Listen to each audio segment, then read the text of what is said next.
Vamos seguindo aqui, bora falar sobre o treino do São Paulo, porque é o seguinte, a gente está aí nessa semana do São Paulo, já comentando que a gente devia ter 2 reforços para esse jogo de amanhã contra o Remo. Acabou que não vai ter os 2 que estavam previstos, vai ter só um, que é o Marcos Antônio, tá? Marcos Antônio está de volta ao São Paulo, foram 12 jogos, tá? Aí de fora, né? Ele ficou aí de fora por conta de uma lesão no músculo reto femoral direito e agora está à disposição do técnico Dorival Júnior para o jogo de amanhã contra o Remo no Mangueirão, né? Jogo aí válido pelo Campeonato Brasileiro, tá bom? Já o meia Cauli segue fora do time. Apesar de ter treinado durante a semana, o jogador não viajou ao Pará. Será o 4º jogo que o atleta perde com dores no adutor direito, tá bom? Então a gente tem aí o Marcos Antônio de volta, só que o Cauli fica de fora. A expectativa também era de que o Cauli fosse para o jogo, né? Ficasse pelo menos no banco amanhã contra o Remo, mas acabou que nem viajou, né? Nem sequer viajou para o Pará. O Dorival fechou a preparação da equipe na manhã deste sábado com exibição de um vídeo e depois trabalhos táticos, ofensivos e defensivos no gramado.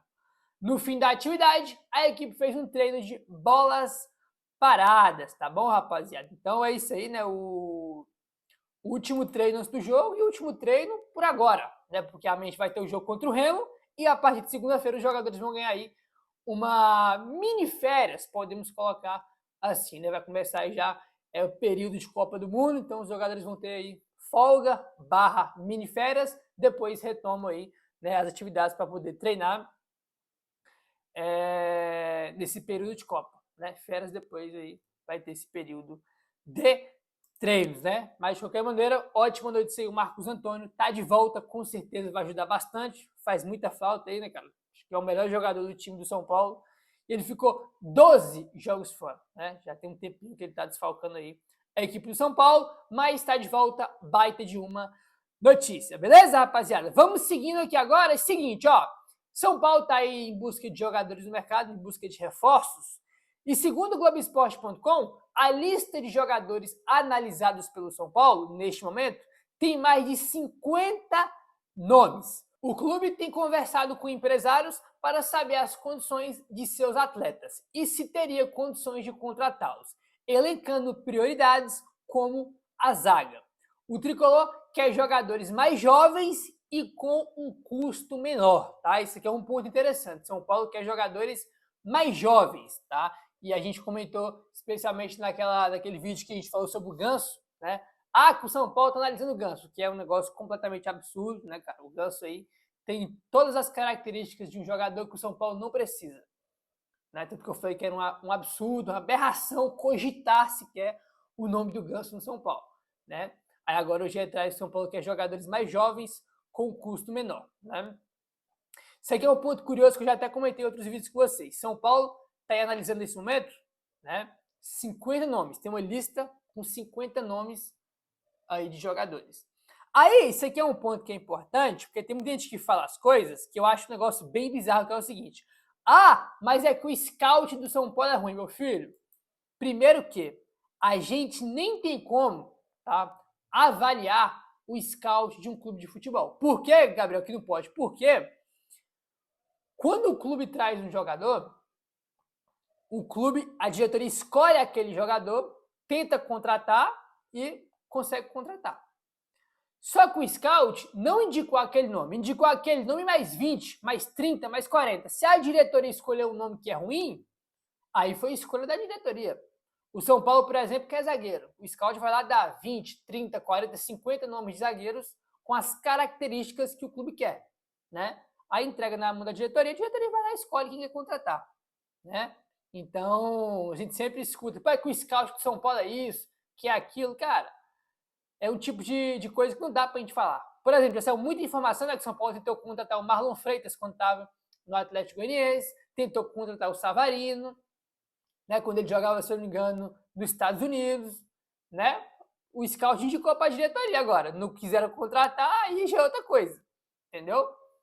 Aí já é outra história, né? São coisas bem diferentes. O scout é uma coisa, quem a diretoria escolhe para contratar já é outra coisa. São coisas bem diferentes aí, né, cara? Tem que culpar quem contrata. Quem contrata, quem escolhe o nome, aí é o culpado. Né?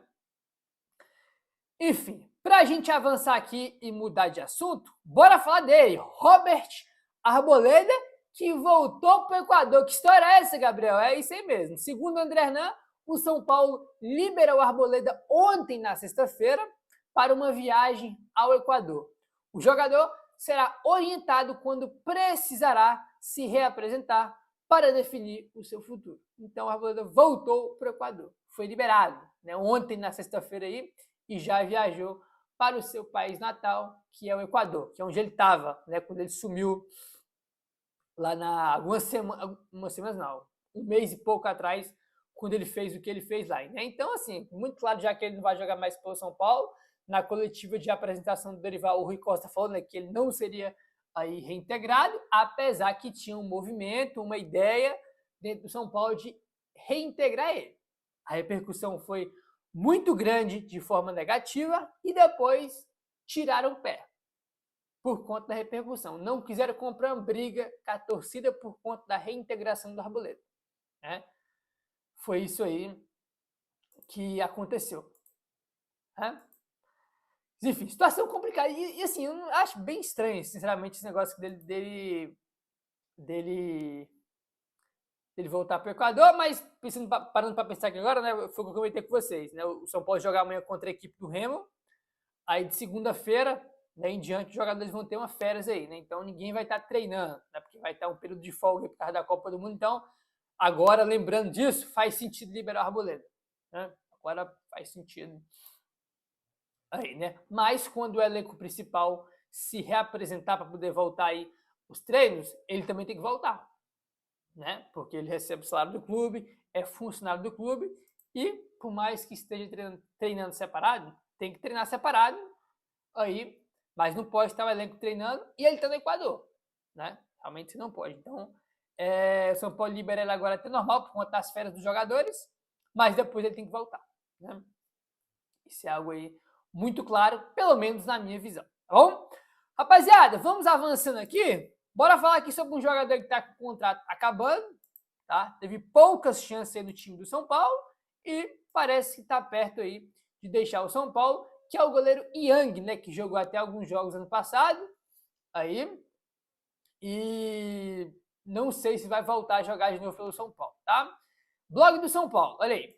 Empresários buscam alternativas para o goleiro Yang, que pode assinar um pré-contrato, né, a partir de julho aí, e sair sem custos futuramente. Sem espaço no elenco do São Paulo, o Yang pode ser negociado já agora na próxima janela de transferências. O goleiro entra em um período decisivo de contratos e empresários já buscam interessados no mercado. Com poucas oportunidades no elenco principal e contrato caminhando para seus meses finais, o goleiro entrou no radar do mercado e pode ser negociado já agora.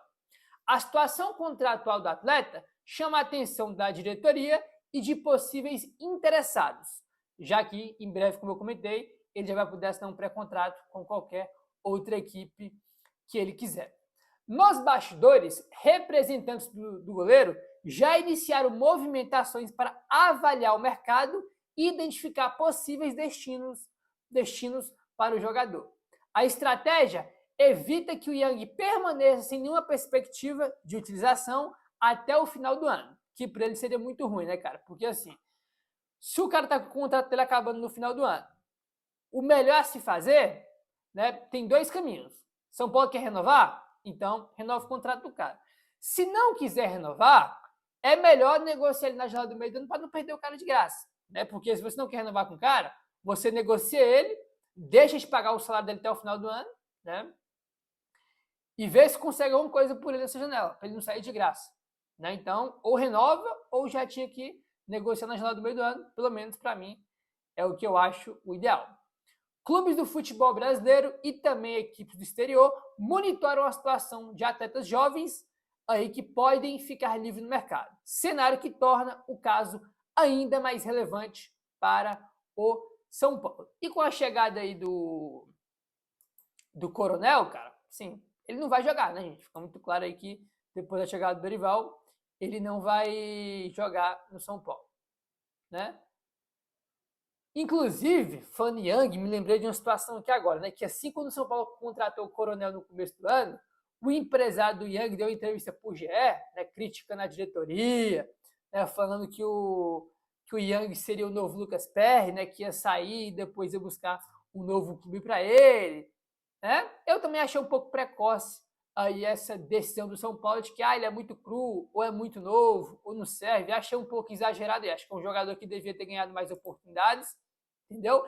Eu renovaria com ele, tá, rapaziada? Acho que o ideal era renovar o contrato dele e emprestar ele para um time menor para ganhar experiência, ganhar rodagem, né, amadurecer em outro clube e depois voltar para o São Paulo um pouco mais pronto. Acho que seria o ideal a se fazer aí com o goleiro Yang, né? Com o goleiro Yang. São Paulo tenta evitar saídas sem compensação financeira, que é o que eu comentei, né, cara? Tipo assim, se não quer renovar, já negocia aqui agora para não perder o cara de graça. Internamente, a diretoria acompanha a situação com atenção. O clube sabe que, caso não haja uma renovação ou uma negociação, corre o risco de perder o jogador sem receber nenhuma compensação financeira ao término do contrato. Por isso, a próxima janela vai ser decisiva para o desfecho dessa situação. Cara, é o que tem que fazer, irmão. Tipo assim, ou o São Paulo renova com o cara, se não tiver o interesse, já negocia agora, no meio do ano, para não perder de graça, né? Porque se ele sair de graça, além de você não receber nada por ele, vai ficar pagando o salário do jogador que você não quer contar com ele. Então já negocia no meio do ano, né? Já libera ele de graça aí, mantendo a porcentagem dos direitos do jogador, né? Caso ele estoure no futuro, o São Paulo tem uma porcentagem dele, né? Ou receba alguma grana aí para a liberação de agora, não sei, mas o ideal aí era renovar, na minha opinião. Né? Eu acho que tinha que renovar porque um goleiro, para mim, que tem potencial, me parece ser promissor, tá? O goleiro tem envergadura gigantesca, então acho que daria para dar essa oportunidade para ele, de renovar e emprestar ele para outro time. Depois ele volta para o São Paulo mais experiente, mas, sinceramente, acho que isso não vai acontecer. Acho mais fácil São Paulo negociar ele no meio do ano do que renovar e emprestar. Acho eu. Vamos ver o que vai acontecer aí nas próximas semanas, nos próximos meses, né? Que a gente vai falar muito sobre janela, sobre mercado nos próximos meses aí, né? Enfim, o que você acha do Ian? Tem que ir embora? Tem que dar mais chances? O que você acha? Dá o papo reto nos comentários. O que me incomoda só, tá? É que o São Paulo, né, já foi correr atrás de um goleiro reserva para o Rafael muito rápido. Eu lembro que no começo do ano, antes de contratar o Coronel, tinha sido a informação que a diretoria de São Paulo não estava muito satisfeita com o Ian, que não confiava nele. Só que eu acho que ele jogou muito pouco para ter essa avaliação, para ter esse crivo definitivo. Eu acho que tinha que dar mais oportunidades para o garoto, entendeu? Acho que ele jogou, sei lá, 3 jogos no passado, 4. Acho que é muito pouco ainda para ter essa avaliação de que serve ou não serve. Pelo menos essa aí é a minha opinião. Não sei a de vocês, deixa aí nos comentários. Bom, para a gente avançar aqui, bora falar sobre o William Gomes, outro crítico que está muito bem na Europa. Segundo Alexander Vieira, Atlético de Madrid, Roma, Arsenal, Manchester United e o Newcastle, tá? E alguns times da Arábia já fizeram contatos com o staff de William Gomes. São Paulo segue de olho, observando a situação, porque tem 20% dos direitos econômicos do jogador. Né? Eu acabei de comentar do Uberado, né, que a gente fica feliz de ver os críticos de Cotia brilhando mundo afora. O William Gomes é outro, né, cara? Já virou protagonista do Porto, muito bem, e já está despertando interesse de clubes gigantes da Europa, né? Manchester United, Arsenal, né, que estava na final da Champions agora há pouco, Atlético de Madrid, times da Arábia, né, já estão iniciando contatos aí pelo William Gomes, e vale lembrar que o William Gomes, se for vendido, vai ajudar muito aí o São Paulo na meta orçamentária de vendas, né, que tem que vender, se não me engano, é 150, 160, algo nesse sentido aí, e para bater a meta vai ter que vender bastante jogadores. Só que se o William Gomes for vendido, né, esses 20% que São Paulo tem, pode render uma bolada para o São Paulo e ajudar e muito aí nessa meta orçamentária, né? Porque se você consegue esses 20% do William Gomes com a venda, você vende menos jogador, né? Porque o dinheiro do William Gomes vai para a meta orçamentária.